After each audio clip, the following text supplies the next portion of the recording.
Hello and welcome to the astrological forecast for June.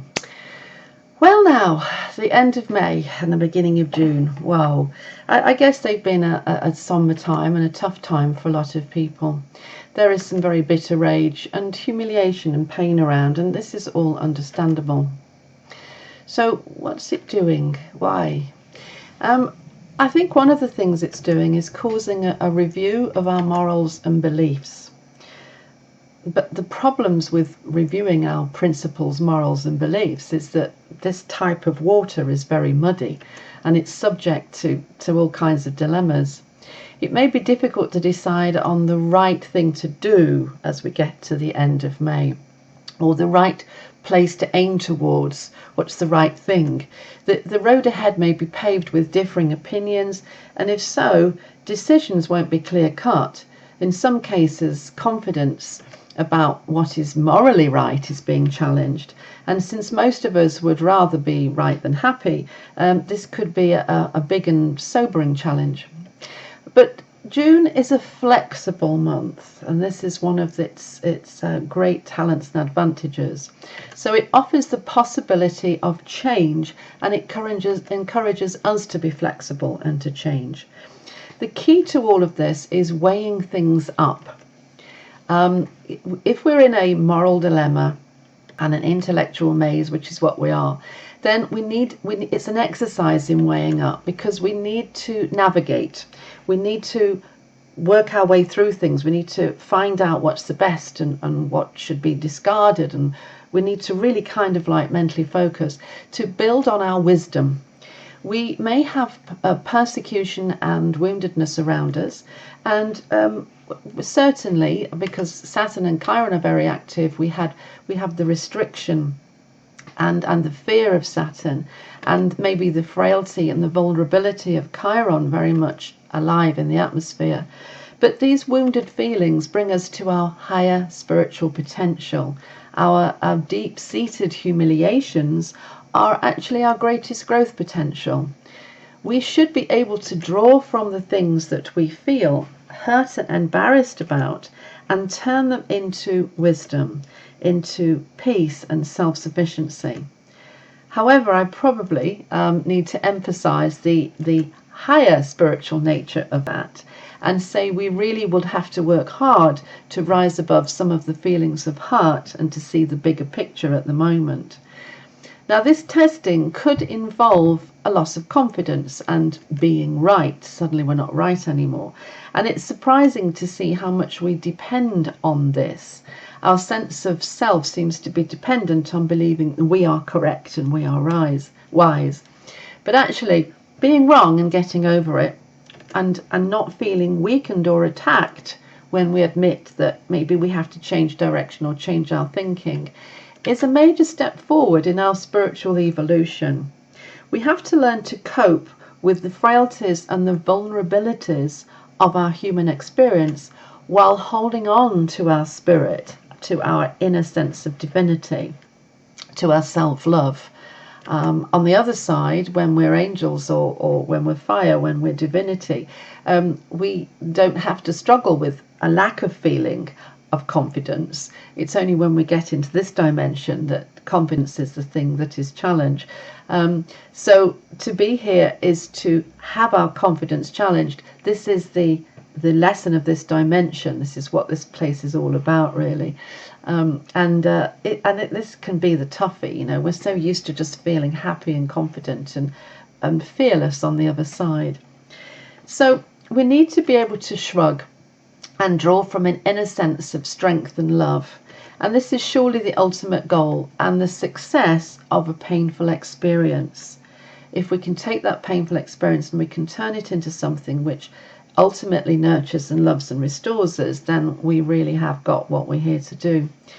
So the deepest of compassion and forgiveness can cleanse the bitter outrage and the hurt at the moment, and it can be a month where we learn much and we really use our facilities of intellect and analysis to really bring out a sense of healing and a sense of gaining and a sense of wisdom. Now, I'm going to give you some key dates, and I've written them down. I can't remember this lot. And so this might help you. At the end of the day, understanding what we're up against and when we can best approach it. And astrology at the end of the day is a weather report, so it just tells us about the weather. The rest of it is up to us, really. So I'll give you the weather, and maybe you can use it to help you navigate this month and to get the best out of it intellectually and in wisdom as well. So we start the month, as I say, with kind of difficult feelings of woundedness, rejection, guilt, embarrassment, feelings of unloved, and that's just to be expected. And there's a lot of energy around for that. Okay, well, I've covered that enough. Then we move to the full moon in Sagittarius with the sun in Gemini on the 9th of June. And at the same time then we have transiting Saturn trining Pallas Athena. So what does that mean? It means that intelligence and wise thinking will help us enormously at that time. It means that we have the ability to collect together little bits of knowledge, to chat to girlfriends, to go online, to read a book, to listen to something on YouTube, and gathering all this information and then contemplating it and philosophizing over it, really. It's a time of contemplation and on philosophy. Philosophizing over it will bring us to a wiser and more intelligent position. We have great ability and energy around us to help with our intelligent thinking and our analysis at this time. And so this is the thing to do. Discover, reach out, broaden horizons, be willing to learn, be willing to admit that maybe we didn't get it right in certain areas and to grow from that. Okay, we have the solstice. So this is the time when the sun reaches its height in the sky, and then from then on every day appears to the arc that it cuts out in the sky every day appears to be just a little bit lower from then on as we head towards the winter solstice. Can you believe it? We're going to actually look at the height of summer, and after that the days get shorter and shorter. Where did this year go? But anyway, concentrating. So we have the solstice. This, of course, is an enormous festival and milestone as far as the ancients were concerned, and also as far as an astrologer is concerned, and for all of us really. These periods where we have the two solstices and the two equinoxes mark out the relationship of the earth to the sun, key indicators in the electromagnetic energy that we're receiving from the sun, the visible energy, and how it changes, and our inner nervous systems and our energy systems and everything around us changes according to these key markers. So a very important date, and that is on the 21st of June in the UK. It's as the sun rises, actually. On the east coast of America, it's around midnight on the 20th, 21st, and if you're on the west coast of America, in Pacific time, then the solstice, the actual move over, is on the 20th for you. Okay, so that's that. Now I want to talk about the time between the 15th and the 20th, because this is quite an important time, really, really is.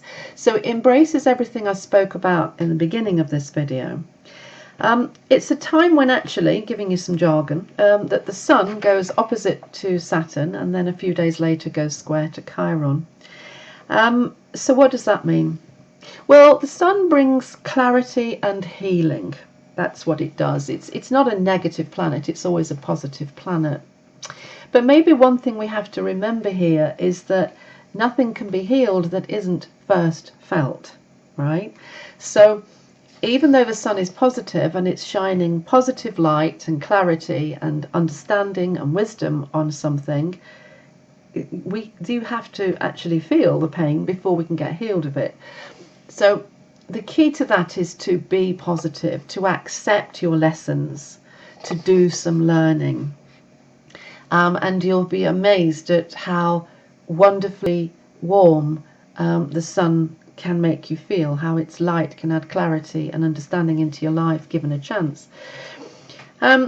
around the 19th and 20th, so we're still in this same period, 15th to 20th, 15th to the 20th. Everything I give you is in 15th to 20th. It's a very important period, but I'm breaking it down further now. So 19th and 20th, this is when Jupiter squares Juno. So this describes relationships basically, and challenges in relationships, egos, power struggles. This is the ancient marriage from Olympus, where we had Hera and Zeus, and they had an interesting marriage. At times it could be extremely vicious and very aggressive. At other times it could be terribly loving and very gentle and fulfilling.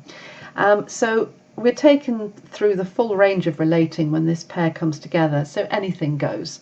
You could find yourself in a bitter power struggle with horrible moves being made by either side, or you can find yourself boosted into a quite idyllic sense of confidence with your relationship. It depends exactly where your relationship is as to what can be achieved.